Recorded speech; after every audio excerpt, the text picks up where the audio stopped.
हे बघा मी एवढं सगळं सामान आणलंय। ही वात आणली आहे, फुलं, नारळ, देवाचं वस्त्र, हे 5 धान्य, हे गहू, ही देवीची वेणी, ही पानं आणि याच्यात फुलं आहेत। आणि हा माझा नेहमीचा दिवा आहे आणि हा जो कलश असतो ना खाली तो आहे।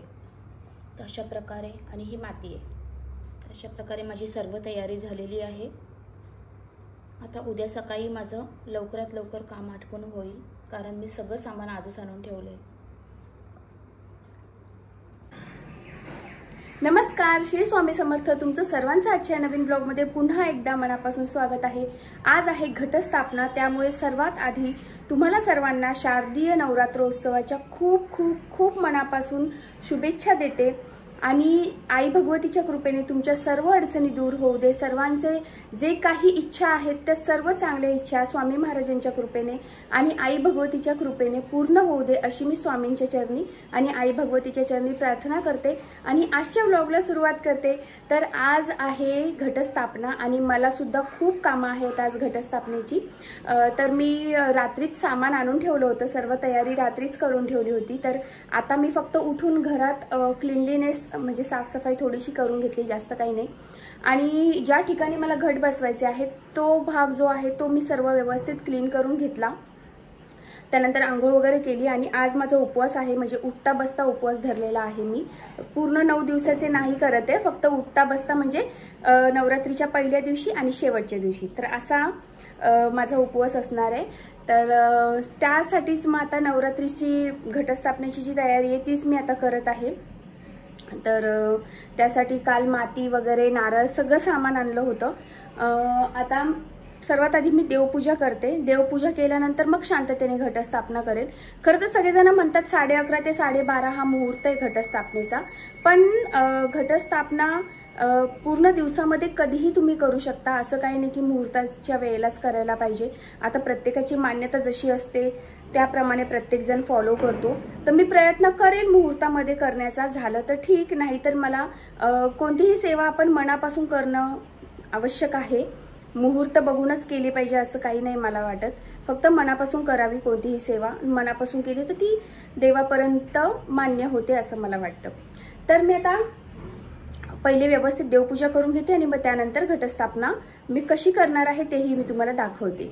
तर व्हिडिओ शेवटपर्यंत बघा, कुठेही जाऊ नका। आणि हो, व्हिडिओ आवडला तर नक्की लाईक करायला विसरू नका।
प्रकारे माझी घटस्थापना एकदम व्यवस्थितपणे पूर्ण झालेली आहे। मला जसं हवं होतं तशा प्रकारे एकदम छान झालेली आहे। आणि सगळं करता करता खूप उशीर झाला, म्हणजे दुपारचे 1:30 वाजलेले आणि माझा उपवास पण आहे, तर मी अजून काही खाल्लं नाही। तर मी आता काहीतरी खाते, थोडासा म्हणजे स्नॅक्स वगैरे जे उपवासाचं असतं ते खाते, कारण साबुदाण्याची खिचडी मला आवडत नाही म्हणजे आवडते, पण ती खाल्ली की मला त्रास होतो, पोटात वगैरे दुखतं, तर मी शक्यतो अवॉइड करते साबुदाण्याची खिचडी। म्हणून असे चिप्स वगैरे असे आणि थोडंसं कॉफी वगैरे घेईल किंवा एखादं फ्रूट खाईल। तर घटस्थापना तर झाली आहे, नैवेद्य वगैरे पण झालाय, पण मी अजून आरती नाही केली आहे। तर आता दुपारची वेळ आहे, खूप भर दुपार आहे, म्हणून मी आता आरती नाही करत आहे। संध्याकाळी 32च्या वेळेलाच मी आरती करेल। प्रयत्न करेल की आरतीचा पण व्हिडिओ शेअर करेल, म्हणजे बघू आता कसं। पण घटस्थापनेचा पहिला दिवस आणि घटस्थापना अशा प्रकारे माझी व्यवस्थित झालेली आहे। तर आता मी थोडंसं खाते, थोडा आराम करते, तुमच्याशी पुन्हा बोलेन थोड्या वेळानंतर। तर स्टे ट्यून, कुठेही जाऊ नका।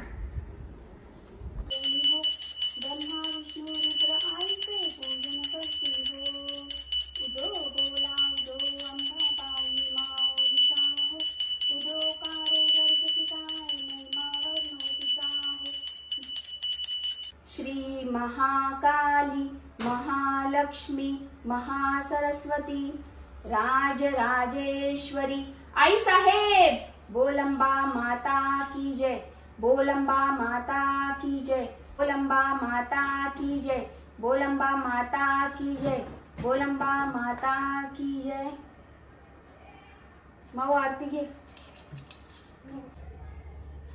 तर अशा प्रकारे माझी सेवा, पूजा आणि आरती आता व्यवस्थितपणे पूर्ण झालेली आहे। घटाची पहिली माळ आहे आणि आजच्या घटस्थापनेचं अतिशय महत्त्वाचा दिवस, तर आजची माझी पहिली माळ, पहिल्या दिवसाची सेवा व्यवस्थित अशी पूर्ण झालेली आहे।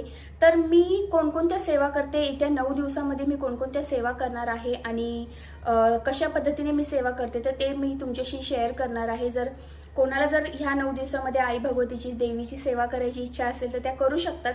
म्हणून मी एक थोडक्यामध्ये तुम्हाला सांगते की मी ह्या 9 दिवसामध्ये सगळ्यात महत्त्वाचं म्हणजे आपली जी स्वामी समर्थांची रोजची सेवा आहे ती तर चालू ठेवायचीच आहे आपल्याला, पण त्यासोबतच आपल्याला आई भगवतीची म्हणजे देवीची, आपल्या कुलदेवतेची सेवा करायची आहे। कारण हे जे 9 दिवस आहेत, शारदीय नवरात्रोत्सव हा अतिशय महत्त्वाचा उत्सव असतो पूर्ण वर्षातला। आता हे 9 दिवस गेले की डायरेक्ट पुढच्या वर्षीच हे 9 दिवस येणार आहे आणि आपण ह्या 9 दिवसांमध्ये म्हणजे ह्या 9 दिवसांमध्ये जर आपण काही सेवा केल्या तर ती सेवा लवकर मान्य होते आई भगवतीच्या चरणी। एरवी पण आपण सेवा करतो त्या सुद्धा मान्य होतात, पण स्पेसिफिक डेजला, विशिष्ट दिवशी केलेल्या ज्या सेवा असतात ना त्या लवकर मान्य होतात। म्हणजे तुमच्या जर काही इच्छा असतील, काही अडचणी असतील, तुम्हाला आयुष्यामध्ये, संसारामध्ये काही प्रॉब्लेम्स असतील, तर तुम्ही त्या इच्छा पूर्ण करण्यासाठी आई भगवतीला तुम्ही साकडं घालू शकतात ह्या 9 दिवसामध्ये की आई भगवती, माझी अशी अशी अडचण आहे, अशा माझ्या जे काही संसारिक अडचणी आहेत त्या तुम्ही देवीला सांगा आणि देवीला सांगा की ह्या सर्व अडचणी दूर कर, मी तुझी अशी अशी सेवा ह्या 9 दिवसामध्ये करेल। तर तुम्ही काय सेवा करणार आहे ते पण आई भगवतीला सांगा, आई भगवतीला साकडं घाला, ती नक्की तुमची मदत करेल। तर ह्या 9 दिवसामध्ये तुम्ही एक मंत्र जपायचा आहे जो खूप महत्त्वाचा मंत्र आहे, जो आपल्या स्वामींच्या केंद्रात पण सांगितला जातो। ओम ऐं ह्रीं क्लीं चामुंडाय विचे। मी हा मंत्र डिस्क्रिप्शन बॉक्समध्ये लिहून देईल। तर हा मंत्र रोज 1 माळ जपायचा आहे, म्हणजे स्वामी समर्थांचा मंत्र 1 माळ, श्री स्वामी समर्थ, आणि त्यानंतर हा मंत्र 1 माळ तुम्हाला जपायचा आहे। तर तुम्ही नक्की हा मंत्र रोज 1 माळ करायचा प्रयत्न करा, त्यापेक्षा जास्त केलं तर उत्तमच आहे, पण ज्यांना नसेल जमत 1 माळ तरी ॲटलिस्ट करण्याचा प्रयत्न करा। त्यानंतर मी तुम्हाला एक पुस्तक दाखवते। हे पुस्तक आहे दुर्गा स्तोत्र। आता फ्रंट कॅमेरा म्हणून उलट दिसते, पण ह्या पुस्तकामध्ये दुर्गा स्तोत्र दिलेलं आहे। दुर्गा कवच, अर्गला स्तोत्र, किलक स्तोत्र, कुंजिका स्तोत्र, हे 4 स्तोत्र आहेत जे ह्या पुस्तकामध्ये दिले। तुम्हाला हे पुस्तक कोणत्याही देवाच्या दुकानात मिळून जाईल, जिथे देवाचं सामान मिळतं किंवा देवाची पुस्तकं मिळतात, अशा ठिकाणी तुम्हाला हे पुस्तक मिळून जाईल। तर ह्या पुस्तकांमध्ये हे जे 4 स्तोत्र आहेत ते तुम्हाला रोज वाचायचे आहेत। आणि जर समजा तुम्हाला नसेल जमत तर किमान एक तरी स्तोत्र, कुंजिका स्तोत्र तरी वाचा तुम्ही रोज, कारण हे खूप इफेक्टिव्ह आहे। ह्याच्यामध्ये देवीची स्तुती दिलेली आहे आणि देवांची जर आपण स्तुती केली तर कोणाला आवडत नाही, देवीलाही खूप आवडतं तिची स्तुती केलेली। त्यामुळे हे 4ही जे स्तोत्र आहे ते फार महत्त्वाचे आहे। मी हे पुस्तक दर नवरात्रीमध्ये मी पूर्ण 9 दिवस हे 4ही स्तोत्र म्हणते क्षमा प्रार्थना सोबत. म्हणजे हे पूर्ण पुस्तक मी वाचते. साधारण याला 15 ते 20 मिनिटं लागतात मला, म्हणजे मला सवय झाली आहे म्हणून मी फास्ट वाचते. तुम्हाला अर्धा तास लागू शकतो. तर त्यानंतर दुसरे एक महत्त्वाचं म्हणजे दुर्गा सप्तशतीचं पारायण. आता ज्या महिला जॉबला वगैरे जातात त्यांना, ज्यांना नाही जमत, त्यांनी कोणत्याही एका शनिवार रविवारमध्ये सुट्टीच्या दिवशी तुम्ही पूर्ण पुस्तक एका वेळेला सुद्धा वाचू शकतात किंवा रोज एक अध्याय अशा प्रकारे सुद्धा तुम्ही पोथी वाचू शकतात. दुर्गा सप्तशतीचा पाठ कसे करायचे याच्यावर यूट्यूबवर अनेक व्हिडिओ अवेलेबल आहेत. तुम्ही कोणत्याही व्हिडिओवर जाऊन तुम्ही याची माहिती घेऊ शकता. तर मी काय करते, मला पूर्ण 9 दिवसामध्ये नाही करत मी रोज एक एक पाठ. असं मी एकदाच बसून पूर्ण पोथी एकदाच वाचते. साधारणतः 1.5 ते 2 तास मला पूर्ण पोथी वाचायला लागतात. तर मी अशा प्रकारे दर नवरात्रीमध्ये एकदा तरी हे पूर्ण पोथीचं पारायण करते आणि मला खूप फरक पडलेला आहे ह्या सर्व सेवांमुळे. ह्या सेवा मी पहिल्यापासून करते त्यामुळे मला सवय झालेली आहे. तर तुम्ही दुर्गा सप्तशतीचं पारायण नक्की करण्याचा प्रयत्न करा. ते खूप फलदायी आहे. खूप बायकांना याच्यामुळे म्हणजे फरक पडलेला आहे, जाणवलेला आहे. मला स्वतःला अनुभव आलेले आहे. त्यामुळे तुम्ही नक्की दुर्गा सप्तशतीचं पारायण करण्याचा प्रयत्न करा. त्याचप्रमाणे कुंकुमार्चन हेही खूप महत्त्वाचा एक बोलतात ना की करायलाच पाहिजे. ह्या 9 दिवसामध्ये एकदा तरी तुम्ही कुंकुमार्चन करा. कुंकुमार्चन कसं करायचं यावर एक डिटेल व्हिडिओ मी पोस्ट केलेला होता मागच्या वर्षी. तर त्या पोस्टची लिंक सुद्धा मी डिस्क्रिप्शन बॉक्समध्ये तुम्हाला देईल. तुम्ही हवं तर चेकआउट करू शकता की कसं कुंकुमार्चन करायचं. देवीच्या टाकावर तुम्ही करू शकता किंवा देवीच्या एखाद्या मूर्तीवर सुद्धा करू शकता.